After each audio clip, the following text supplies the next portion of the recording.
आज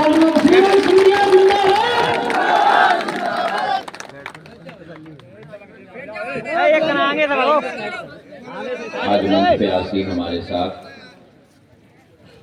हमारे पार्टी के अध्यक्ष आदरणीय राजू बाथुल जी, हमारे पिछोर के लोकप्रिय जनसेवक जिन्होंने पिछोर में एक इतिहास रचने का कार्य आपके आशीर्वाद से किया है, मेरे अपने प्रीतम लोधी जी, मंच पर आसीन हमारे पाल समाज के गुरु अवध शरण त्यागी महाराज जी, जिनको मैं प्रणाम करता हूं, गोपाल सिंह पाल जी, राम स्वरूप बघेल जी, राजकुमार पाल जी, जगत सिंह पाल जी, शोभाराम पाल जी, बंटी पाल जी, कल्याण सिंह जी, कबूल पाल जी, ज्ञान सिंह जी, राजकुमार जी, राहुल पाल जी, परमाल पाल जी, बलराम पाल जी, पालक पाल जी, देवी सिंह जी, पातीराम पाल जी, बादाम पाल जी, राजपाल जी, भितरवार से आए हुए केशव बघेल जी, ग्वालियर से आए हुए बलराम बघेल जी, हमारे लाहौर से आए हुए नंदराम बघेल जी, दतिया से आए हुए मनोहर फौजी जी, ज्ञान सिंह बघेल जी, नेपाल बघेल जी, हमारे पूर्व मंत्री सुरेश धाकड़ जी और भैया साहब लोधी जी, पूर्व विधायक जसवंत जाटव जी, हमारे लाखन सिंह जी जो विस्तारक हैं, पंजाब सिंह जी यादव, समस्त हमारे उपस्थित महानुभाव, और मेरे लिए सबसे महत्वपूर्ण मेरी अपनी समाज, मेरी पाल समाज।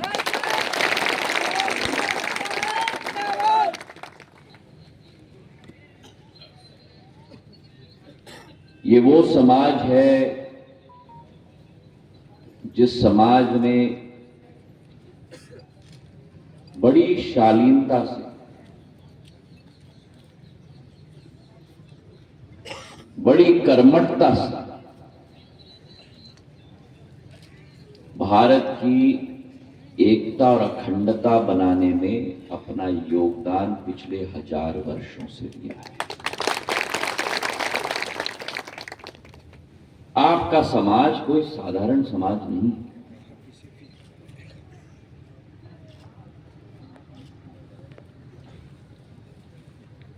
हमारे ग्रंथों में लिखा गया है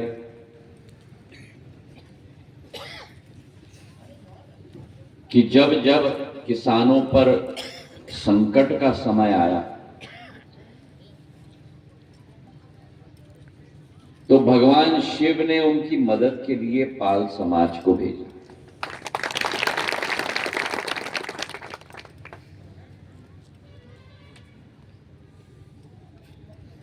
आप इस पृथ्वी के लिए, मेरा पाल समाज एक वरदान से कम नहीं है भगवान।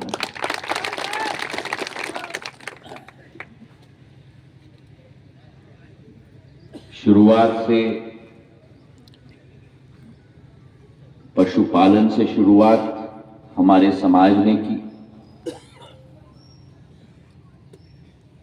और पशुपालन के साथ पृथ्वी का भी रखरखाव करने का कार्य हमारे समाज ने सदैव किया।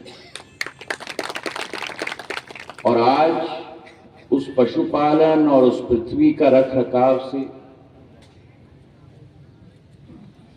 आज हमारा समाज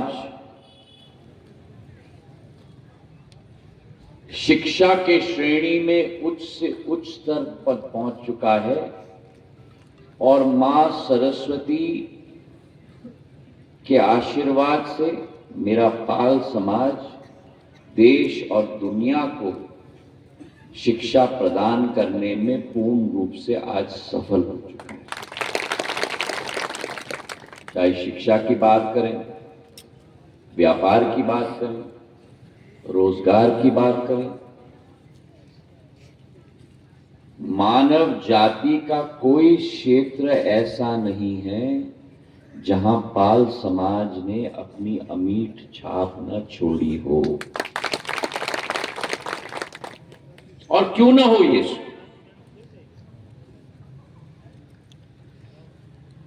क्योंकि पाल समाज के इतिहास में अगर आप जाओ,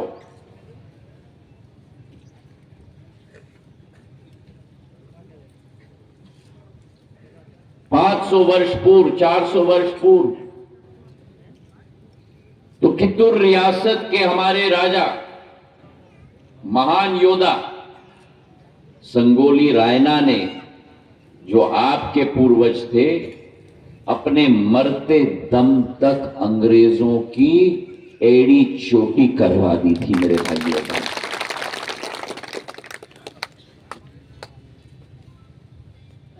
और उनकी शहादत आज तक पाल समाज की केवल नहीं, लेकिन देश के युवाओं को प्रेरणा देनी चाहिए।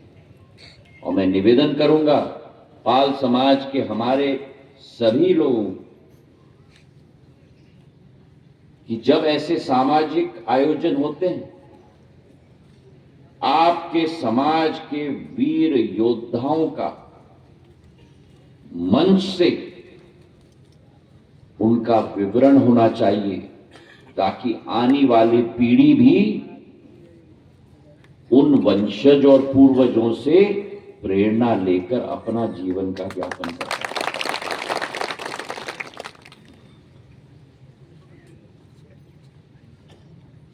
एक उदाहरण मैंने आपको कित्तूर रियासत के राजा का दिया, और दूसरा उदाहरण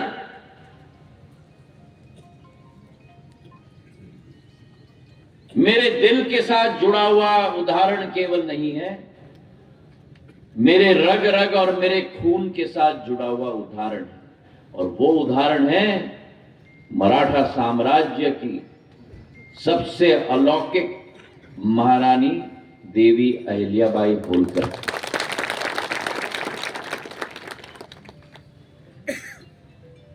होलकर, गायकवाड़ और सिंधिया,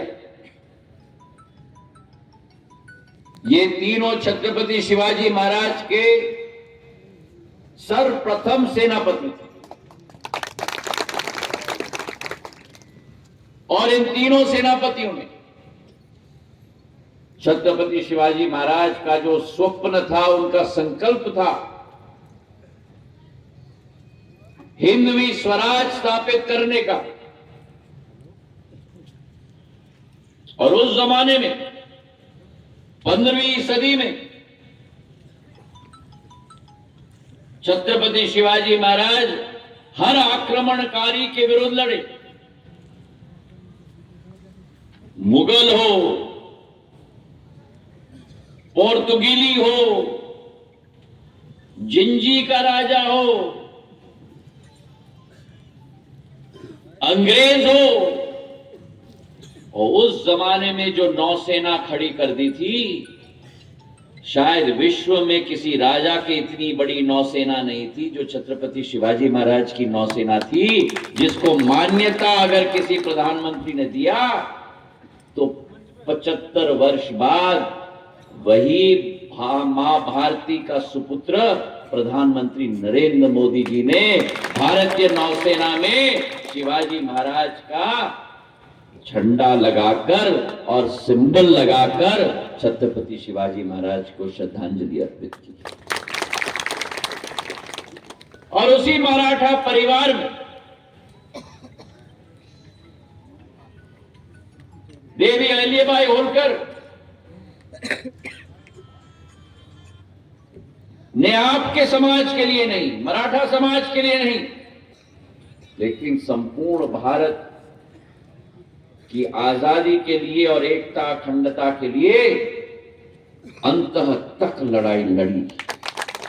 आपके समाज में वीर और योद्धाओं की श्रेणी पुरुषों में केवल नहीं है, पुरुषों के साथ साथ महिलाओं में भी है।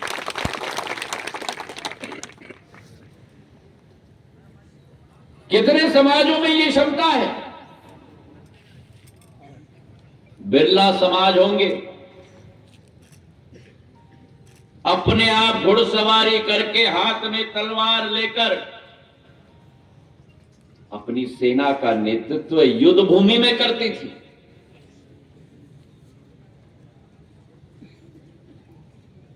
आज नारा लगाया जाता है ना राजनीति में, आप आगे बढ़ो, हम आपके साथ हैं। देवी अहिल्याबाई होलकर के समय में ये नारा लगाने की जरूरत नहीं होती थी। अपने घोड़े पर घुड़सवार होकर निकल जाती थी, उनके पीछे लाखों की फौज निकलती थी।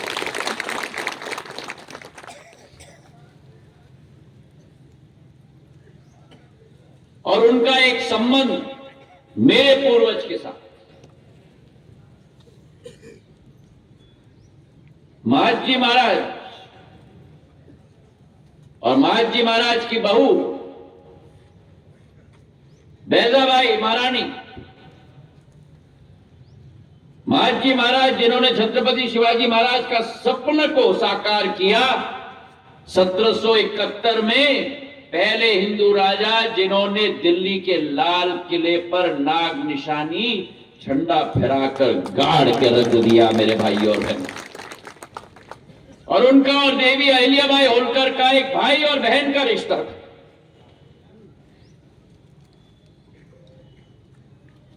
भाई और बहन का रिश्ता भारत को आक्रमणकारियों से सुरक्षित करने के लिए, भाई और बहन का रिश्ता भारत की आध्यात्मिक शक्ति को, धार्मिक शक्ति को पूर्ण जीवित करने के लिए।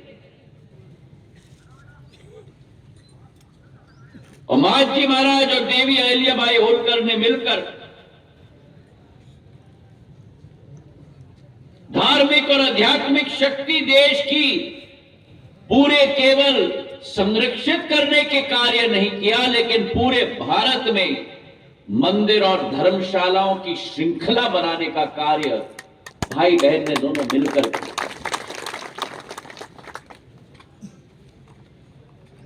हिंदू त्योहार द्वारा प्रायोजित किए गए। उस समय में मराठा साम्राज्य, महाजी महाराज के समय में, आपको यकीन नहीं होगा, इतिहास के पन्ने में लिखा जाता है अटक से कटक। अटक मतलब काबुल अफगानिस्तान के पास, और कटक मतलब उड़ीसा।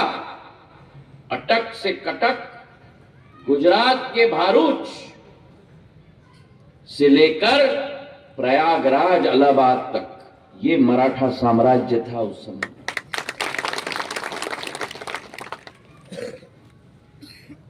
और इस पूरे क्षेत्र में हिंदू धर्म और अध्यात्म को दोबारा पूर्ण जीवित करने के लिए, प्रज्वलित करने के लिए भाई बहन दोनों निकल पड़े थे। और उदाहरण आपको देता हूं,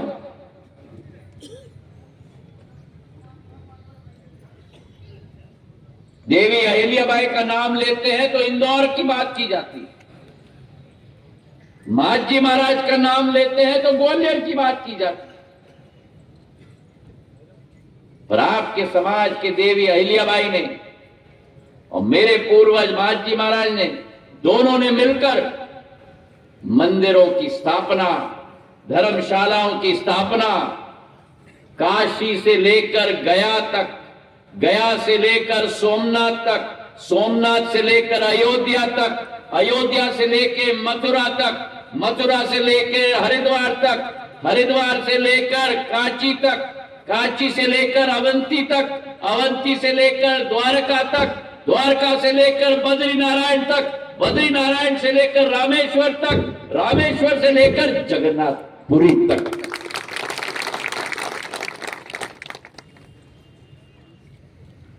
ये इतिहास है आपके समाज का मेरे भाइयों। और ये एक एक बच्चे में समाहित करना, गुरु महाराज जी, आपका और संपूर्ण समाज का दायित्व होना चाहिए।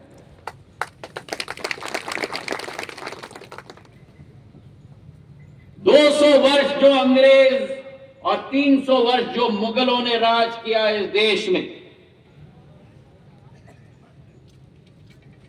हमारा इतिहास मिटाने की कोशिश की, हमारे धार्मिक स्थल मिटाने की कोशिश की, हमारी आध्यात्मिक शक्ति को मिटाने की कोशिश की। आज वो युग वापस आ गया है जब दोबारा भारत का इतिहास शिखर पर पहुंच रहा है, भारत का अध्यात्म शिखर पर पहुंच रहा है, भारत की धार्मिक स्थिति शिखर पे पहुंच रही है। अयोध्या नरेश भगवान श्री राम की प्राण प्रतिष्ठा दोबारा अयोध्या धाम में हो चुकी है। 500 वर्ष बाद जो सपना देखा था वो सपना आज साकार हो गया है। बोलो मेरे साथ, सियावर रामचंद्र की जय, सियावर रामचंद्र की जय, सियावर रामचंद्र की जय। हाँ, हम आर्थिक शक्ति के रूप में बढ़ रहे हैं देश के। जगह जगह सड़क बन रहे हैं, जगह जगह ट्रांसफार्मर लग रहे हैं, जगह जगह पुल बन रहा है, जगह जगह बांध बन रहे हैं। देश आगे बढ़ रहा है। प्रधानमंत्री जी के नेतृत्व में आज 5वीं बड़ी आर्थिक शक्ति पूरे विश्व में हम बन रहे हैं।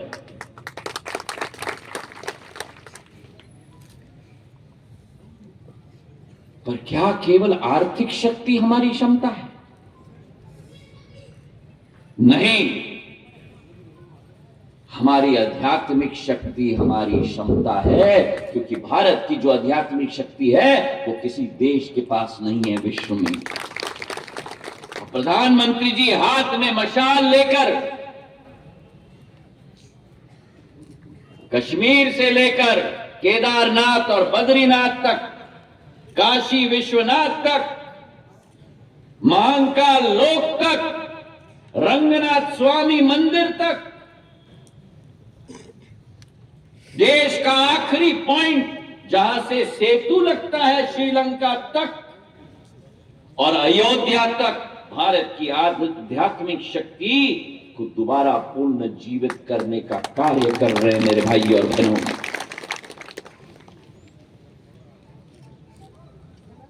और ये कार्य आपके पूर्वज देवी अहिल्याबाई के द्वारा शुरुआत हुई थी। सिंधिया परिवार और पाल समाज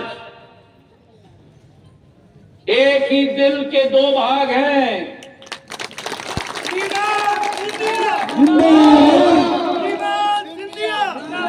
और मंच से जो यहां आह्वान किया गया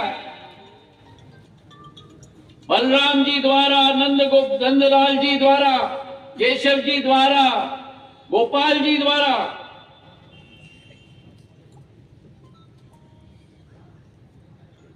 आप चिंता मत करो। आप तो ये समझना कि आपका समाज और आपका परिवार का सदस्य ही आपके सामने बोल रहा है। जिंदाबाद। और सही बोला नंदराम जी ने। एक संबंध है बहुत पुराना पाल समाज के साथ। जय श्री राम बघेल जी को 2 बार अध्यक्ष, 1 बार अध्यक्ष बड़े महाराज ने बनाया था, 1 बार अध्यक्ष मैंने बनाया था भिंड। थोड़े से चूक गए।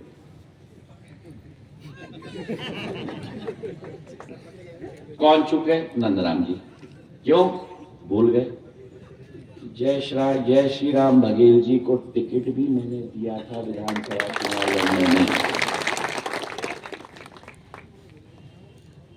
बघेल समाज को आगे करने का काम सदैव सिंधिया परिवार ने किया। आपकी समाज की महिला रमा पाल को हमने आगे किया है ग्वालियर में। और तो और क्या कहूं, या बलराम बैठे हैं, केशव जी बैठे हुए हैं। मैंने लड़ के और भिड़ के आपके समाज के ही हरिपाल को ग्वालियर के नगर निगम के नेता प्रतिपक्ष मैंने बनवाया। मैं शब्दों में विश्वास नहीं करता मेरे समाज के सभी सदस्यगण, मैं कार्य प्रणाली पे विश्वास करता हूं। और आज इस मंच पे खड़े होके मैं आपको विश्वास दिलाता हूं, आपकी समाज की जिम्मेदारी है कि आपके नवरत्नों को आप आगे लेके आओ मेरे पास, उसके बाद मेरे हाथों में सौंपो, उनको आगे ले जाने का कार्य सिंधिया परिवार का मुख्य है। जिंदाबाद सिंधिया जिंदाबाद। और इसलिए इस आयोजन में भी मैंने यही कहा कि समाज के लोगों से बुलवाओ। और मैं एक और निवेदन करूंगा, जो नरवर में बोल चुके हैं मेरे मंच से, जो आज पिछोर से मेरे मंच से बोल चुके हैं, अगला कार्यक्रम केशव सिंह जी और बलराम जी ने कहा है ग्वालियर में होगा संभागीय पाल समाज का सम्मेलन। उस सम्मेलन में जो लोग यहां और नरवर में बोले हैं उनसे मत बुलवाना, नए लोगों से बुलवाना मेरे मंच से, नहीं तो आदत पड़ जाती है, वही घेर लेते हैं, हम ही हैं। अरे भाई नौजवानों को आने दो, जिला पंचायत का जो सदस्य बना है, जनपद का जो सदस्य बना है, 4 बार जो पार्षद बना है, उन लोगों से बुलाओ मेरे मंच से, वो भी तो मुझे मिले। पाल समाज का नेतृत्व 5-6 लोगों तक सीमित नहीं है। आज भी संगठन हो या जनसेवा हो, विस्तृत एक जाल है हमारे पाल समाज के नेतृत्व का पूरे संभाग में। चाहे दतिया हो, भिंड हो, मोरेना हो, ग्वालियर हो, अशोकनगर, गुना, शिवपुरी हो, चुन चुन के निकालो और मेरे साथ मिलवाओ। जितना मुलाकात होगी, जितने चेहरे होंगे, उतनी बड़ी मेरी पाल समाज की सेना बन जाएगी। अगर मेरे बात से सहमत हो तो जोर से ताली बजाओ।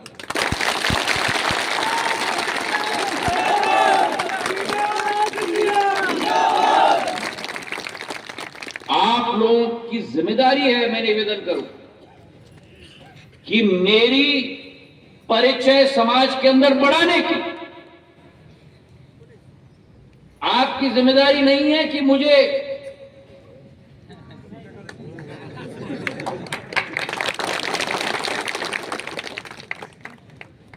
सही है कि नहीं, एक एक आदमी की जिम्मेदारी होनी चाहिए 10-10 आदमी आपके समाज से मुझे मिलवाने की, और बार बार मिलवाओ। ये फलाने हैं, ये फलाने, नाम याद किया कि नहीं आपने? सिंधे जी याद किया कि नहीं? मैंने पिछले बार मिलवाया था, क्या है इनका नाम बताइए।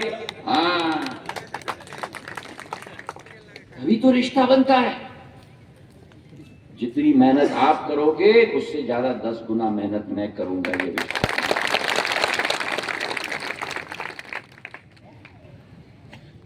आश्वस्त कराना चाहता हूं मैं पाल समाज को, केवल पिछोर के नहीं, समूचे संभाग को इस कार्यक्रम से आप और हम मिल के कार्य करेंगे, आप और हम मिल के क्षेत्र का विकास करेंगे, आप और हम मिल के नया नेतृत्व उभारेंगे और जन सेवा में साफ दिल के साथ आगे बढ़ते जाएंगे। इन्हीं शब्दों के साथ आपका बहुत बहुत धन्यवाद। जय हिंद, जय भारत।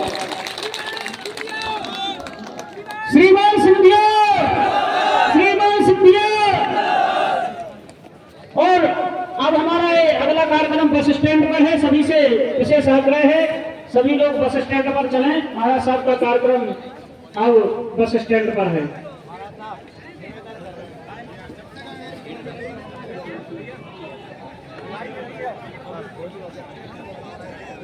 और आज महाराज साहब के आने से हमारे लिए, मैं एक शायरी कहूंगा, सब लोग सुनते जाना। और जाते जाते हार को जीत की दुआ मिल गई और तपन भरे मौसम में ठंडी हवा मिल गई, और श्रीमंत महाराज साहब के आने से यूं लगा जैसे तकलीफ को दवा मिल गई।